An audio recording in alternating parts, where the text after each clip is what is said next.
U.S. on March 15th launched military strikes against Yemen's Houthis over the rebels' attacks against Red Sea shipping, killing at least 31 people.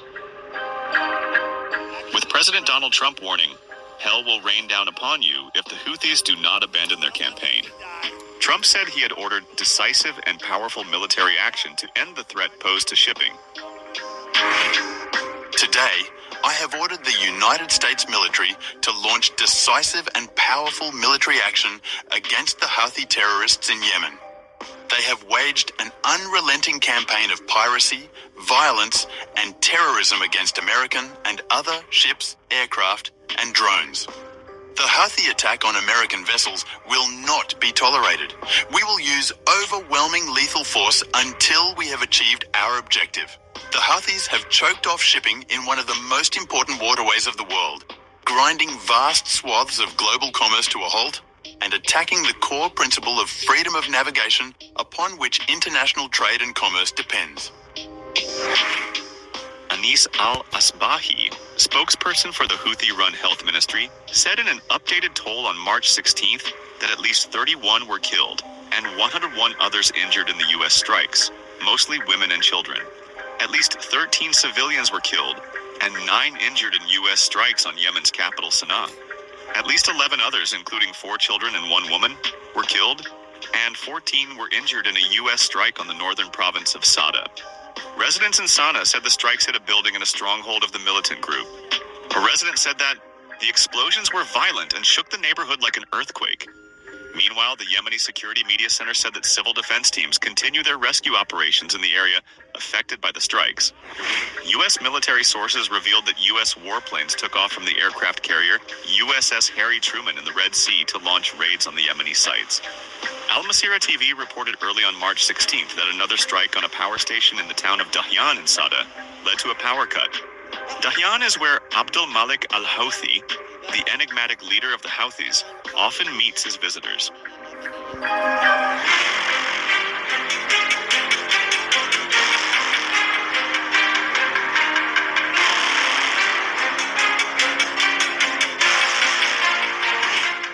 In a post on Truth Social, Trump warned the Houthi rebels that their time was up. He said U.S. personnel were carrying out aerial attacks on Houthi bases, leaders and missile defenses, to protect American shipping, air and naval assets, and to restore navigational freedom.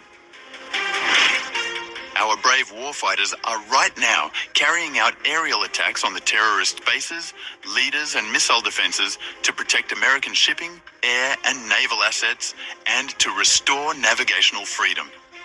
No terrorist force will stop American commercial and naval vessels from freely sailing the waterways of the world.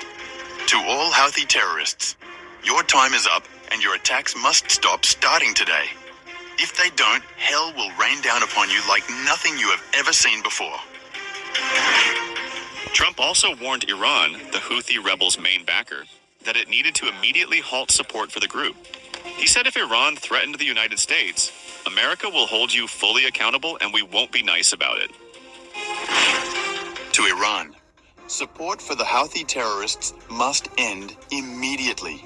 Do not threaten the American people, their president, who has received one of the largest mandates in presidential history or worldwide shipping lanes.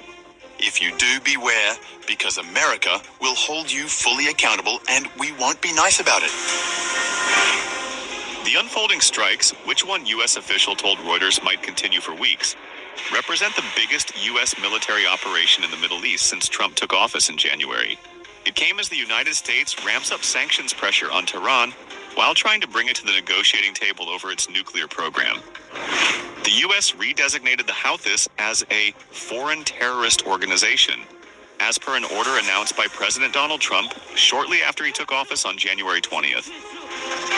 On March 4th, Secretary of State Marco Rubio announced the department had restored the designation, which carries with it sanctions and penalties for anyone providing material support for the group.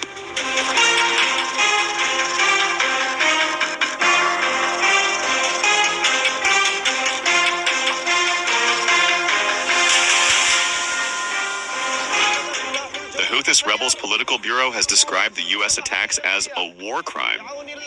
It said in a statement that our Yemeni armed forces are fully prepared to respond to escalation with escalation. Meanwhile, a high-level Yemeni source warned on March 15th that the US-UK aggression on Yemen, which saw several airstrikes across Yemen, could lead to an escalation in support for Gaza. The Yemeni source assured that the attacks on the country will not go unanswered, warning that the US strikes may trigger new stages in Yemeni support for Gaza. The source reaffirmed that Israeli-linked vessels will not pass through the designated naval zone, following the ban announced by the Yemeni armed forces, asserting that the Israeli occupation is under a real siege while renewing Sana's supportive stance for Palestine. The source said that Yemen will continue this support, whatever the next developments are, explaining that the aggression solidifies the effectiveness of Yemen's choices in facing the Israeli entity and its backers, no matter the challenges. Also, Yemen's Government of Change and Construction condemned U.S.-British airstrikes on residential areas in the capital Sana'a and Sada provinces, asserting that the attacks will not deter Yemen from supporting Palestinians in Gaza. In a statement, the government refuted U.S. claims that the strikes targeted military sites, stating that they hit a densely populated residential area in Sana'a's Shub district. The government also dismissed the U.S. president's assertion that shipping in the Bab al-Mandab Strait poses a threat to international navigation, calling it false and supportive of Israel's criminality in starving Gazans. It affirmed that navigation in the Arabian and Red Seas, the Gulf of Aden, and the Bab al-Mandab Strait is safe for all ships except those linked to Israel until aid reaches Gaza. The government declared that the criminal escalation will only strengthen Yemen's resolve to support the besieged and starving people of Gaza. Meanwhile, Iranian Foreign Minister Sayed Abbas Araghchi too condemned the U.S. strikes on Yemen. The United States government has no authority or business dictating Iranian foreign policy. That era ended in 1979. Biden was last year bamboozled into handing over unprecedented $23 billion to a genocidal regime. More than 60,000 Palestinians killed, and the world holds America fully accountable. End support for Israeli genocide and terrorism. Stop killing of Yemeni people.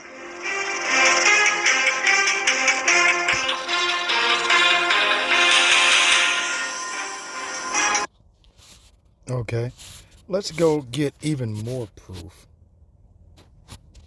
that these devils, Esau, Edom, the so-called white man, are the devil the Bible speaks of. Because that's who they are, man. I mean, that's who they are. The fucking devils, man. They can't be stopped. Here, look.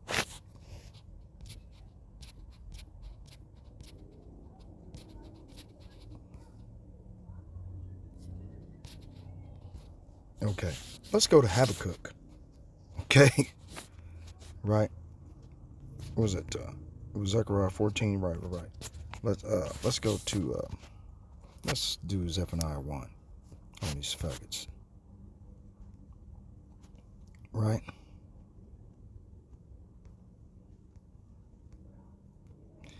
Zephaniah chapter 1 verse 14. The great day of the Lord is near; it is near and hasteth greatly. Even the voice of the day of the Lord, the mighty man there shall cry bitterly. Verse 15, that day is a day of wrath, a day of trouble and distress, a day of wasteness and desolation, a day of darkness and gloominess, a day of thick clouds and thick darkness, a day of the trumpet and alarm against the fenced cities and against the high towers. And the fenced cities and the high towers is America's regime, the imperialistic regime that they have, that they've been pushing white privilege and white supremacy on all of the peoples of the world. Everybody is sick to goddamn death of these animals, but they just continue to do and exterminate whomever they want, men, women, and children. They always go back to exterminating men, women, and children for no reason. They don't have the ability to fight back, man. Okay, let's go get it, man. Habakkuk chapter 2, right, verse 5. Yep, also because he transgresseth by wine. Or let's start up one. Habakkuk chapter 2 verse 4. Behold, his soul which is lifted up is not upright in him, but the just shall live by his faith. Right? His soul that's in him, it's not upright. He's corrupt, like it says, and his soul is corrupt, like it says in Psalms 73. right?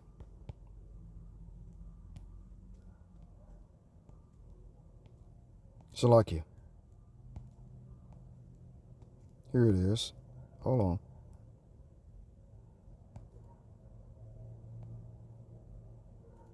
Salakia. Psalm 73 and 5. They are not in trouble as other men, neither are they plagued like other men. Therefore pride compasseth them about as a chain, and violence covereth them as a garment. Their eyes stand out with fatness, with that blonde hair, blue-eyed bullshit, right? You know, they look at you with a stern face like they want to kill you, and you haven't done anything wrong, right? They have more than heart could wish. They have land, natural resources, they have gold, they have silver, they got everything. They own it all, man. And they still want more. These greedy bastards, right? They are corrupt and speak wickedly concerning oppression. They speak loftily, and they set their mouth against the heavens, and their tongue walketh throughout the earth.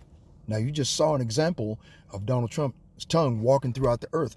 If you don't do this and do that, we're going to blow you up. We're going to rain down fire from hell and burn it. Come on, man.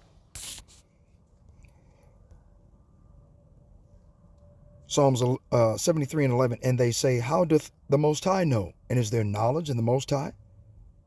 Behold, these are the ungodly who prosper in the world. They increase in riches.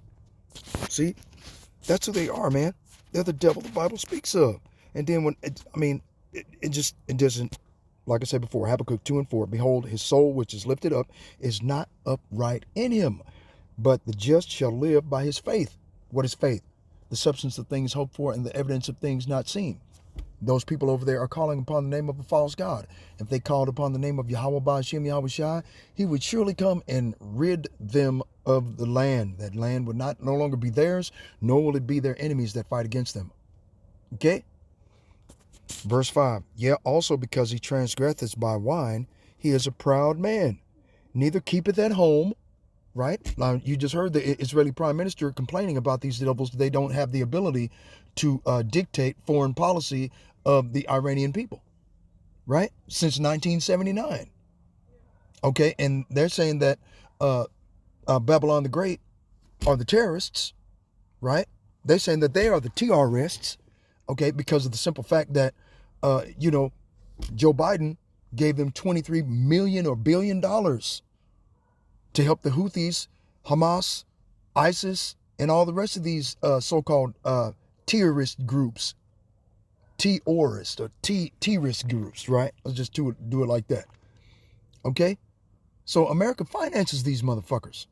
Okay? And then America says, blames that they're people that don't have the ability to fight back of the terrorists, and then blow them to shit and blow them to kingdom come. Okay? I mean, look, okay, hold on. Because he transgresseth by wine, telling a lie. He is a proud man, neither keepeth at home, who enlargeth his desire as hell, and is as death, and cannot be satisfied, but gathereth unto him all nations, and heapeth unto him all peoples. Okay? Deuteronomy chapter 25, verse 17. Remember what Amalek did unto thee by the way when you were come forth out of Egypt, concerning the Israelites. Right? Because when we tried to come out of Egypt, we had to go through the area of Mount Seir. And we asked Esau, Edom, Amalek, if we could go through his land. We won't drink any water. We won't eat any of your food. Nothing. Just let us take a shortcut. They said, no, go around. So when we tried to go around Mount Seir, this is what they did. Remember what Amalek did unto thee by the way when you were come forth out of Egypt, how he met thee by the way and smote the hindmost of thee, even all that were feeble behind thee. Who would be feeble? Okay, in this biblical context. Women, children, the old, that have no ability to fight back. They have no weapons. They don't have any warrior capability. Okay? This is straight out of the fucking playbook of Esau Edom, the so-called white man. Okay? We call him so-called white because that's a social construct that they put upon themselves, saying that they're righteous and benevolent, right? Full of mercy. Now, you just saw in this video, did you see any mercy from these animals? And they destroyed all those men, women, and children that didn't have no weapons. They never saw it coming. Okay? Come on, man. Did you see any mercy from these motherfuckers? No. Okay. How he met thee by the way and smote the hindmost of thee, even all that were feeble behind thee, when thou wast faint and weary, and he feared not the Most High. These bastards don't fear God. They don't have any fear of him. Okay? Let's go prove that. Psalms 55 and 19. Okay? The Most High shall hear and afflict them. He's going to hear them with their proud boasting, right? And afflict them with what? Enslavement. Even he that abideth of old, Selah. Who abides of old? Yahweh Ba'ashem Yahweh Shai, the creator of the heavens, the earth, the sea, all that is therein in the foundations of water. Because, this is the reason why he's going to afflict them. Because they have no changes, therefore they fear not God. They don't fear him. They never have. Okay? Verse 20, he hath put forth his hands against such as be at peace with him. He hath broken his covenant. His words of his mouth were smoother than butter, but war was in his heart. His words were softer than oil, yet were they drawn swords. Okay? And this is what they're doing, man. The words of his mouth were smoother than butter, but war was in his heart. They're doing this to every nation with these tariffs that he's putting on everybody. Okay? But anyway, like I said before, man, I just, it's just crazy. But thou, O God, Yahweh Ba'ashem Yahweh Shai, shall bring them down into the pit of destruction. Bloody and deceitful men shall not live out half their days, but I will trust in thee. Right? But you, O power, Yahweh Ba'ashem Yahweh Shai, will send the wicked down to the pit of destruction. Murderers and liars will die young, but I am trusting you to save me. Right? And see, the people over there, the Iranians, they're not the chosen seed of the Most High. So they're going to get it because they're inhabiting a land that doesn't belong to them as well. I mean, you know what I'm saying? So like I said before, man, it's all about taking the state of Israel and the Muslim state of Islam and assure that they mutually destroy each other. That's all it's about. Okay? That's what they're trying to do. They're doing it deliberately and on purpose. Okay? While at the same time they estranging all of the heathen nations that were at peace with them at one time. Isaiah chapter 33, verse 1. Woe to thee that spoilest, and that thou wast not spoiled, and dealest treacherously, and they dealt not treacherously with thee. When thou shalt cease to spoil, thou shalt be spoiled. And when thou shalt make an end to deal treacherously, they shall deal treacherously with thee. Which goes off into Obadiah, chapter 1, verse 7. All the men of thy confederacy have brought thee even to the border. The men that were at peace with thee have deceived thee and prevailed against thee. Right? They that eat thy bread have laid a wound unto thee, and there is none understanding in him. Shall I not in that day, saith the Lord, even destroy the wise men out of Edom and the understanding out of the mount of Esau? So all of these things are going to happen in your lifetime, and you're going to actually get the opportunity to see it. But like I said before, I got to get off this video. Okay, I was going to go into more proofs, but I'll do it later. All praises to the Most High, Yahweh Ba'ashem Yahweh Shai. Shalom.